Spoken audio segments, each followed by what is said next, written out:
And of course, the retail landscape.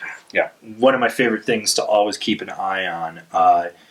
Seems a lot of companies are closing their bricks and mortars. Brick and mortar, not bricks and mortar. Well, there are bricks in their mortar.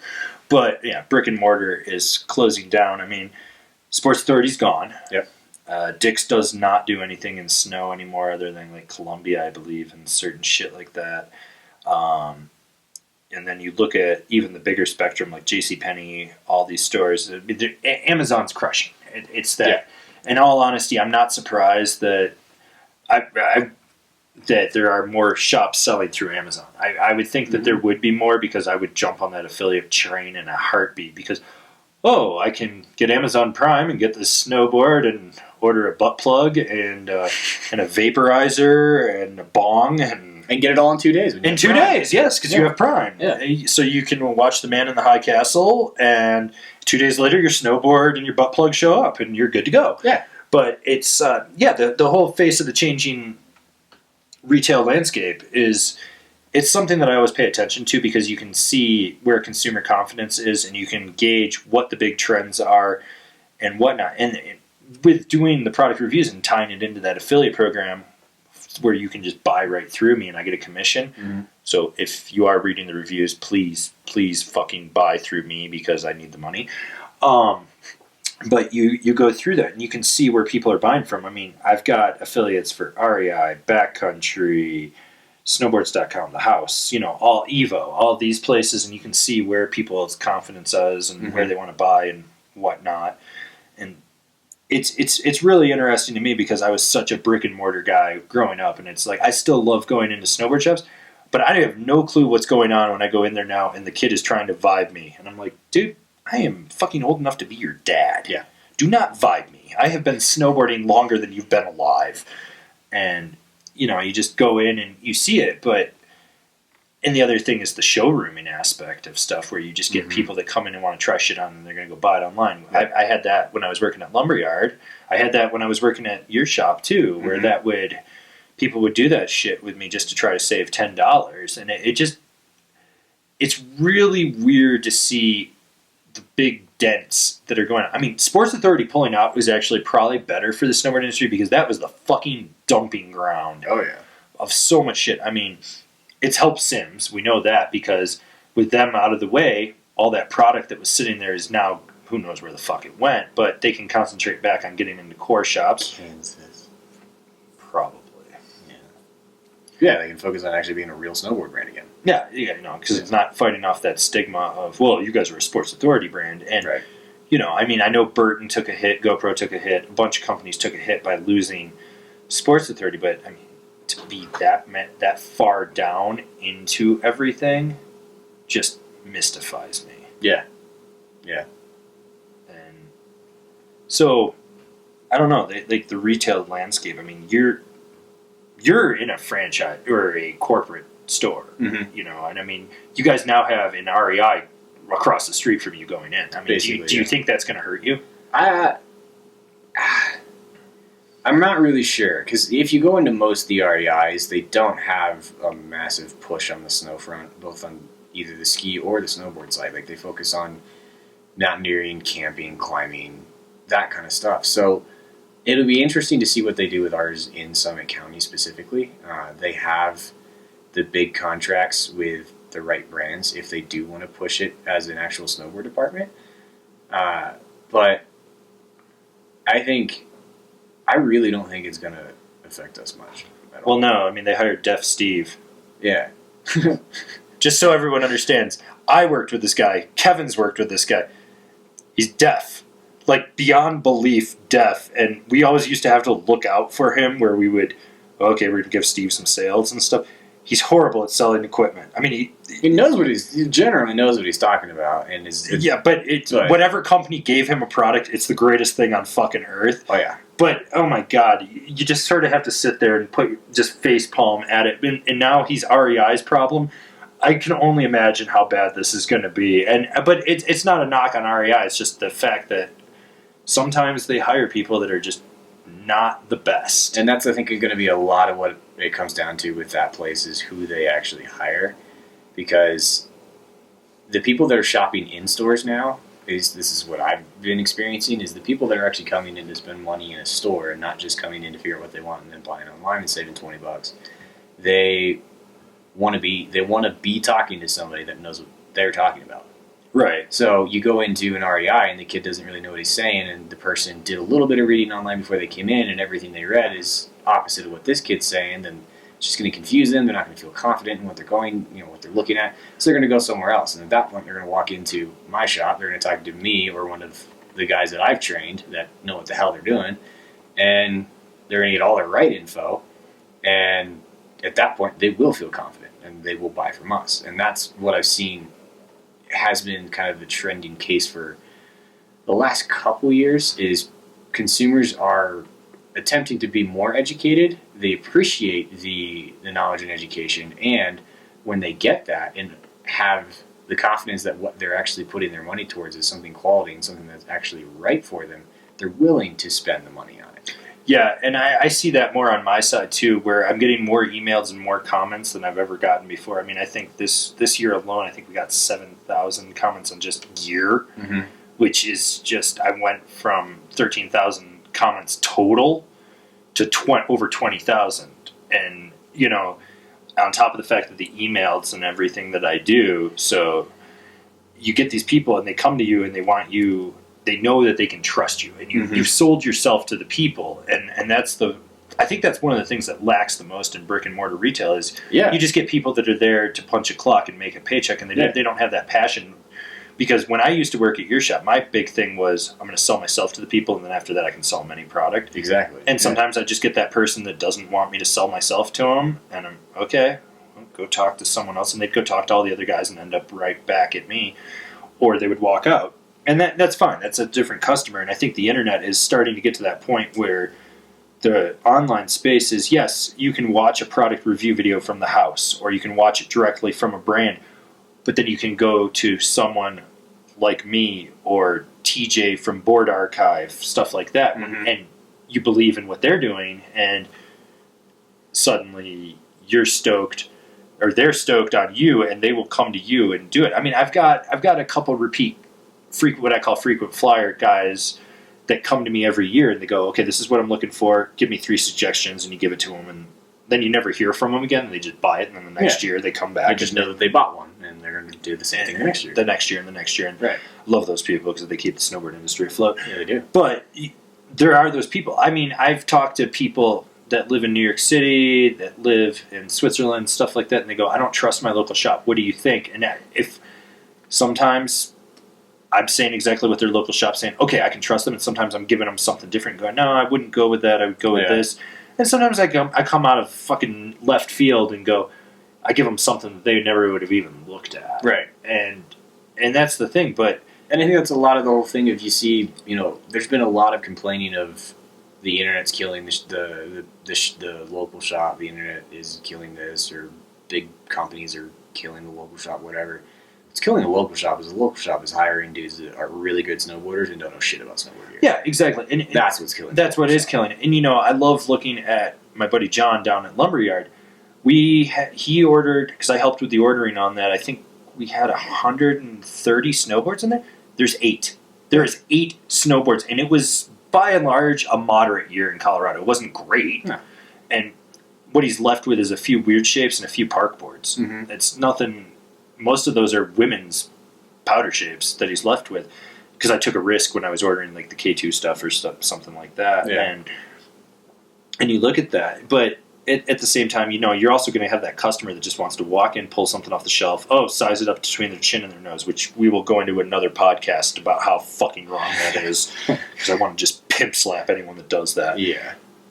And just walk out, my shoe size is a 12, I'm going to buy a 12 snowboard boot, and they're out the door. Yeah.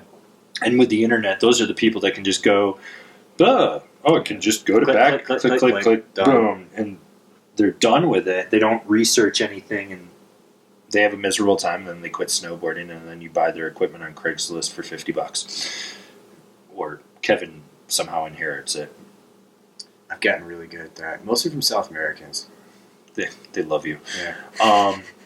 But that's the whole thing. The retail landscape, and that's it mystifies me because I can see the difference from when I started angry and doing product reviews, and people are like, oh, I'm going to go to my local shop and see if they have this too. Well, I'm just going to buy it from Backcountry. I'm going to buy it from Evo. I'm going to buy it here, here, and here. And, that's okay.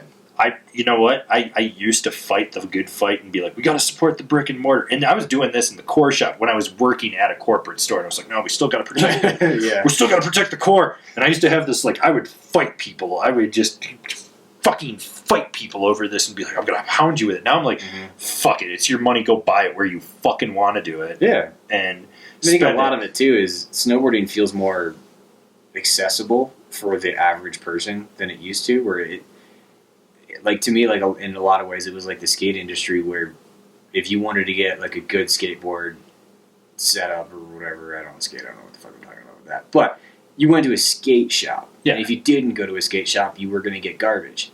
And that's, I think, a lot of what people felt for the longest time with snowboard stuff, is if you didn't go to an actual snowboard shop, then you weren't going to get anything good.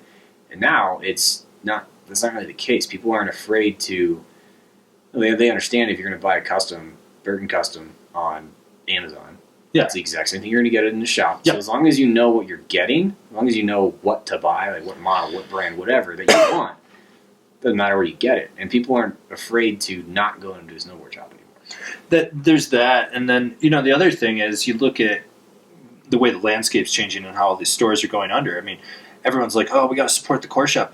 Yeah, they don't fucking pay their bills on time, I've realized. Like, that's a lot of it, too. There is. And, when you see companies going out of business, I mean, when you can find Burton product at a Costco or Tech 9 product at a Save-A-Lot or whatever it was, I've seen this. I've had people send me photos. They're in the middle of, just a department store, and they're like, hey, look, real snowboard equipment. You're like, what the fuck? Yeah. And you do this, and it's because these people, they can't afford what their contracts anymore, and they don't pay, and stuff like that. And I think part of it is over-ordering and not working with the companies. I always thought it was funny I remember seeing Holden at Burlington Coat Factory.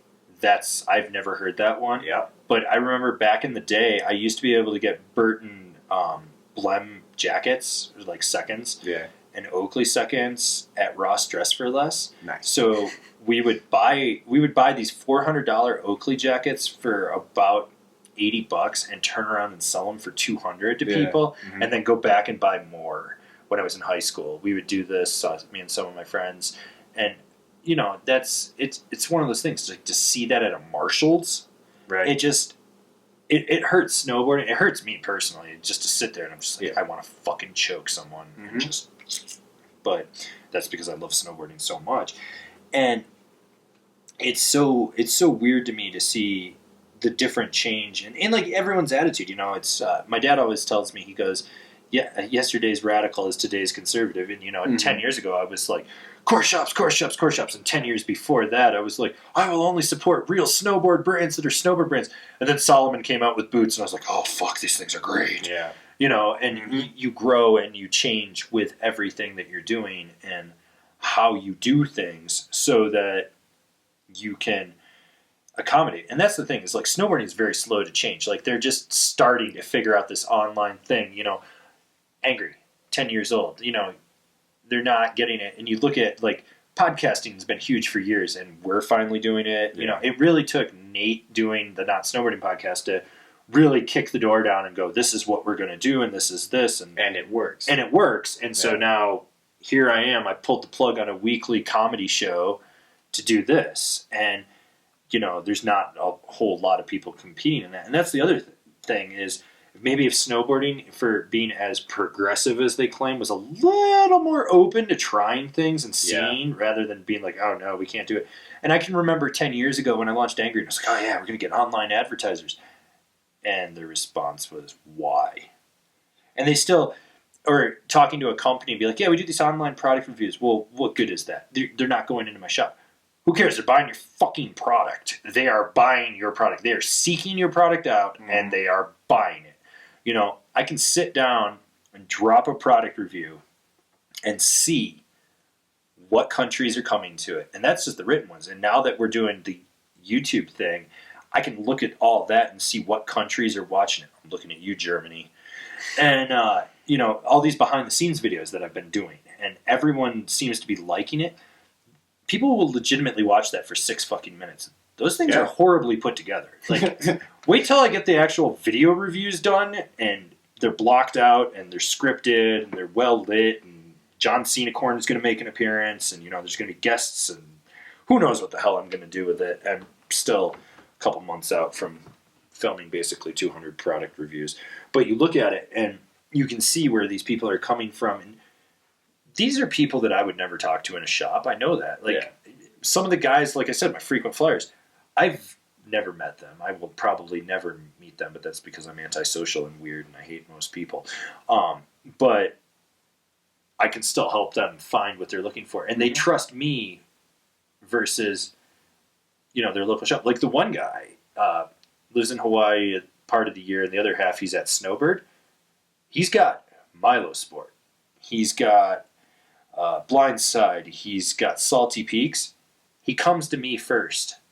And then he decides if he wants to drive down from Snowbird down to go buy from the guys at Milo or Dennis over at Salty or any of those places. It's way easier to get on the website, look at what you do, and read a bunch of reviews and get a sense of the quality of what you're talking about compared to walking into a shop and striking up a conversation with a shop kid that may or may not have an agenda when he's about to sell you something. That's true, because you never know if he's getting kickbacks. If there's a sales contest going on, like that. See, that was stuff. When I worked in a shop, that was always funny because the reps would get so pissed because they knew that they couldn't buy me. I've been the same. Yeah, like I sell what's good, and all the reps they actually now at this point they appreciate that of me because they know as long as what they're putting in my store is good stuff, they know it's going to sell. Because it's also I blame that as the entire reason why I never got into the industry as a rep was because I never would sell myself to one company. Because if it was good, it was good, and I was going to sell it. And if it was shit, I wasn't going to sell it.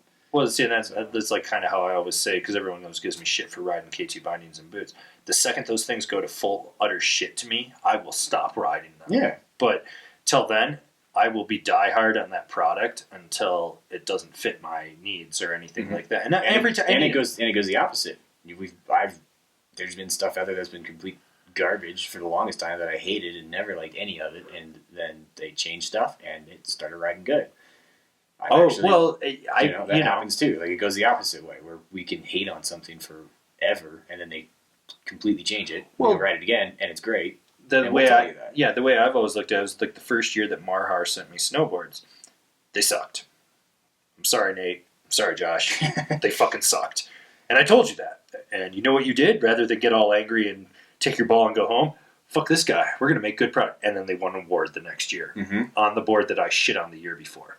And that's the thing. And right now, I mean, it's really weird to me to go 10 years without riding a Mervin product just because of certain politics and a certain company in Denver that sucks dicks with its butthole. Talking about Never Summer. Anyways, just because with the patent on RC Tech and everything like that, but different people came in, and by and large, I really didn't like a lot of Mervin products at the time. And I was on the same page with that one. But now, I really like the Box Scratcher.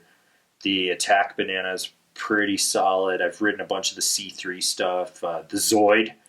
You just rode the Zoid. I just rode the Zoid. I like the Zoid. I like asymmetrical, goofy carving. Mm-hmm. So, they've got some stuff like that, and you can get these companies that come out of there. And it's funny that Ride gets fixated on my hate of the Machete GT, and they completely overlook the fact that they have all these other products that I'm like, these are great. Yeah. These are great. Yeah, King is awesome, Berserker's awesome, Burnout Solid. Like, they got great snowboards. It's just one of them isn't great. One of them isn't great. And I'm going to harp on the goddamn Machete GT till it's out of the fucking line, because fuck that thing. Unless you... I tell you what, Michael Chilton, you get Jim, and he calls me, and me and him, we're going to redesign the Machete GT, and we're going to make that thing great again. We're going to make the Machete GT... Well, it was never great to begin with, but we're going to make the Machete GT great. That's how it's going to be, because Paul McGinty designed a horrible snowboard when he started it, and you guys need to get that out of the line. But the other thing is, it's going into... You can see what products are selling on the internet and everything, and I can see when I look at the comments on a board, like what people are interested in and stuff, and...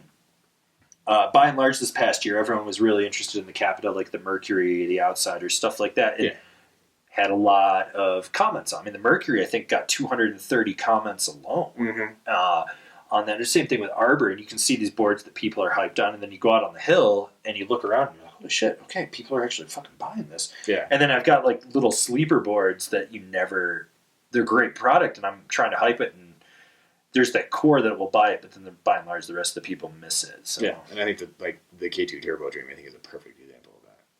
That's a board that should be selling way more than it does, and everybody just overlooks it. Or something I don't know. I think my fault is I push the ray gun a little bit harder than the turbo, but that's because my ass at riding for 20 consecutive seasons loves that thing. I could ride it. I own a Turbo Dream. I have a Turbo Dream. Yeah. I mean, I don't. It's a rare Camp K2 one, so of course I'm not going to ride it because there's only like 200 of them. But I have it, and every time I hop on the turbo, I'm happy with it. It's a great snowboard, but sometimes I think it slips through my mind that I should be pushing this thing. It's one of those weird snowboards that's really good, but at the same time, for some reason, just nobody remembers to think that it exists. Yeah, I don't know why. And it's not the only one. There's plenty of them out there. It's just weird that happens. I don't know. Who knows? So, anyways, the point being, guys, where are you shopping? Are you buying online? Are you buying in a brick and mortar? Are you mixing it up? Let us know, because it will help us in the long run so we can help you. And what's important to you? What pushes you to purchase where you buy? Yeah. And why do you listen to me? I still don't understand how I became an authority, but I'm trying to work with it. It's tough. It's really, really tough.